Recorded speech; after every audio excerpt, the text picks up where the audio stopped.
நம்பினேன் உன்னையே நம்பினேன் ஸ்கந்தகுரோ உன்னையன்றி இவ்வுலகில் ஒன்றுமில்லை என்றுணர்ந்தேன். நன்கறிந்து கொண்டேன் நானும் உனதருளால் விட்டிட மாட்டேன் கந்தா வீடதருள் வீரே. நடுநற்றித்தானத்து நான் உனை தியானிப்பேன் பிரம்ம மந்திரத்தை போதித்து வந்திடுவாய்.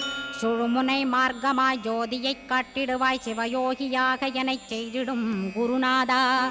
ஆசையறுத்து அறநடியைக் காட்டிவிடும் மெய்யடியராக்கி மெய்வீட்டில் இருத்திவிடும். கொங்கு நாட்டிலே கோயில் கொண்ட ஸ்கந்தகுரோ கொல்லிமலை மேலே குமரகுருவானவனே. கஞ்சமலை சித்தர் போற்றும் ஸ்கந்தகிரி குருநாதா கருவூரார் போற்றும் காங்கேயா ஸ்கந்தகுரோ. மருதமலை சித்தன் மகிழ்ந்து பணி பரமகுரோ சென்னிமலை குமரா சித்தர் கருள்வோனே. சிவவாக்கிய சித்தருளை சிவன்மலையில் போற்றுவரே பழ